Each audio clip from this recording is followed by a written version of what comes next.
Bonjour, on se retrouve avec Manuela Parra pour une interview sur son livre Des frontières et des femmes qui sera disponible en librairie dès le 28 février. Donc je vais lui poser quelques questions. La première question est sur les origines de l'histoire. Pourquoi et comment avez-vous décidé d'explorer l'exil de femmes dans votre œuvre? Est-ce lié à des expériences personnelles ou à des témoignages que vous avez recueillis? Alors, c'est d'abord lié à une expérience personnelle, puisque je suis fille de l'exil et que mon père était un exilé de la guerre d'Espagne, un réfugié de la guerre d'Espagne, et que ma mère est née en France, mais de parents exilés économiques d'Espagne. Et donc, pour moi, l'exil, c'est quelque chose qui nous a été transmis dans la mesure où on en parlait peu et on sentait bien quand même qu'on nous transmettait des souffrances, hein, puisque l'exil n'est jamais consenti. C'est quand même une douleur et le colle à la peau. Et donc j'ai investi mon histoire, notamment espagnole, très tard. Et j'ai beaucoup écrit sur ce sujet, surtout en poésie, pour récupérer cette histoire que l'on m'avait cachée. Et par la suite, à partir de contacts que j'ai eus avec des Espagnols et des Français, traitant justement de l'histoire de la guerre d'Espagne et de la répression, j'ai eu envie de créer des rencontres franco-espagnoles. Comme je m'étais rendu compte que beaucoup, lorsqu'on parlait de la guerre et de l'exil, on parlait souvent des hommes, mais très peu et pas souvent des femmes, j'ai décidé de leur consacrer des rencontres. Et donc c'était Femmes espagnoles en résistance, femmes libres et engagées en France. Et je suis partie à la recherche de témoignages, puisque j'avais envie que ce soit un travail incarné. Et là, je suis tombée sur des femmes extraordinaires, comme l'histoire d'Herminia Munoz, qui m'a été racontée par Numens, qui était très émouvante, hein, puisqu'il a ouvert la maison de sa mère, qui était décédée quelques années auparavant, pour faire ce témoignage. Et puis, j'ai rencontré d'autres personnes qui, dans le milieu mémoriel, m'ont été indiquées. Et de fil en aiguille, je récoltais au travers de films. Et je souhaitais aussi déposer ces témoignages dans des, dans les archives départementales de la région, enfin de tous les départements de la région. Et j'ai été tellement émue quand je l'ai revisionné que je me suis dit non, il faut pas rééteindre ces témoignages, il faut en faire des récits et il faut les faire voyager. Et c'est pour ça que j'ai écrit ces récits et je suis très heureuse d'avoir fait ça. Pour moi, c'est pas qu'un livre. Pour moi, c'est un voyage, ce sont des émotions, ce sont des découvertes. Des femmes, certaines étaient résistantes comme Herminia, mais d'autres étaient des enfants qui ont eu des destins contrariés parce que finalement, ils sont partis en Russie, en Union soviétique, parce qu'ils venaient en colonie de vacances à Sète.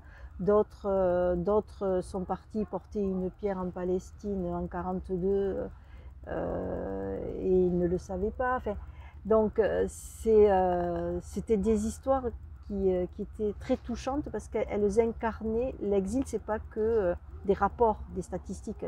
L'exil, c'est du quotidien, c'est des histoires qui sont incarnées, c'est des gens qui le vivent avec leur douleur et puis avec leur joie aussi.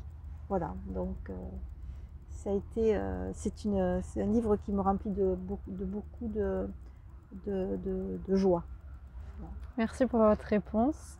La deuxième question sera sur la relation personnelle que vous entretenez avec ces femmes. Comment votre propre relation avec les femmes dont vous parlez a-t-elle influencé votre écriture sur leur expérience d'exil? Eh bien, à côté de ces femmes, je me suis trouvée très petite, tant elles avaient une grandeur d'âme. Et ce sont des femmes qui ont vécu des destins tragiques, des destins contrariés, des séparations, des violences, la faim, le froid. et qui ont toujours, qui ont toujours rebondi, qui se sont battus pour survivre, mais qui ne se sont pas nécessairement révoltés. Et donc, elles m'ont appris, je crois qu'elles m'ont montré ce qu'était la sagesse. Moi qui suis de nature un peu révoltée, euh, et, euh, et elles m'ont apaisée, et même elles m'ont apaisée dans mon écriture. Voilà. Et donc, Ça se ressent. voilà, ça se ressent sûrement. Je suis assez apaisée. Et, les relations que j'entretiens avec ces femmes, c'est beaucoup de gratitude pour celles qui sont toujours vivantes, comme Isabelle, qui maintenant est en maison de retraite et que je vais aller voir pour lui faire à Villeneuve-sur-Lot pour faire la lecture, pour lui faire une lecture de son témoignage. Et puis c'est Josépha qui vit toujours et qui a témoigné l'année dernière avec les lycéens. Donc le récit parle de son témoignage devant des lycéens. Et puis celles qui sont décédées, mais dont j'entretiens toujours des relations avec les enfants. Et voilà, elles m'ont mise sans le savoir certainement sur une route de la beauté, je crois, de la beauté d'âme, de l'humanité, que j'avais déjà empruntée, mais avec beaucoup de rancœur, compte tenu de l'histoire de mes parents. Et elles ont su m'apaiser. Merci. Et la dernière question est sur la réception. Les dernières questions. Quel impact espérez-vous que votre écriture aura, en particulier pour les femmes dont vous parlez, et en quoi espérez-vous que cela contribuera à la compréhension générale de l'exil des femmes? J'espère que ces récits vont voyager pour faire découvrir justement ces femmes et leur histoire. Certaines sont, donc je le disais tout à l'heure, sont encore en vie. Et elles ont vécu des drames, même si elles sont arrivées à les dépasser par la suite et à rebondir. Et j'espère que l'expérience de leur histoire fera en sorte que ça va toucher les consciences et que certains, au travers de ces récits, vont s'interroger sur les traumatismes de l'exil, sur ces destins contrariés. Quand Isabelle termine l'entretien à 90 ans à peu près, et qu'elle me dit à la fin, je m'appelle Isabelle, on m'a volé ma vie, alors qu'elle est arrivée en France, elle avait 7 ans, et qu'elle ne dit pas Isabelle, elle dit Isabelle. Isabelle, c'est le prénom espagnol. D'accord. Et donc, voilà, je trouve que elles vont nous aider à peut-être faire cheminer les consciences sur finalement qu'est-ce que c'est l'exil d'hier, mais qu'est-ce que c'est aussi l'exil d'aujourd'hui. Et notamment, j'ai voulu justement faire un témoignage sur une Éthiopienne. Ce sont des récits que j'ai entendus. La personne n'existe pas, c'est une création. Mais les témoignages sont réels, quoi. Mais ce sont des destins qui sont les mêmes que ceux de ces jeunes adolescentes, parce que aujourd'hui elles me l'ont transmis en tant que femmes. Mais quand elles ont vécu ce qu'elles ont vécu, elles étaient soit enfants, soit adolescentes. Et c'est tragique, quoi. C'est tragique. C'est quitter sa maison. C'est penser qu'on va y revenir puis on n'y revient pas. C'est atterrir dans des refuges où on est vacciné. Certaines même, bon j'en parle pas dans ce livre-là, mais certaines même arrivent dans des théâtres, on les fait déshabiller, on les vaccine alors qu'on ne sait même pas si elles ont été vaccinées avant ou pas, et on les fait doucher, on leur fait mettre des costumes de théâtre parce qu'on n'a pas autre chose à leur faire mettre.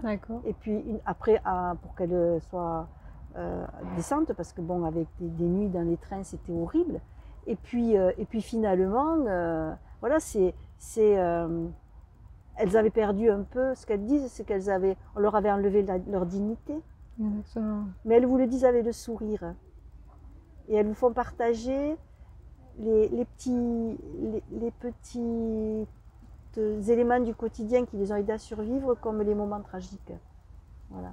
Donc j'espère qu'elles vont voyager et j'espère que ça touchera les gens et que ça les aidera à réfléchir sur ce qu'est le traumatisme de l'exil.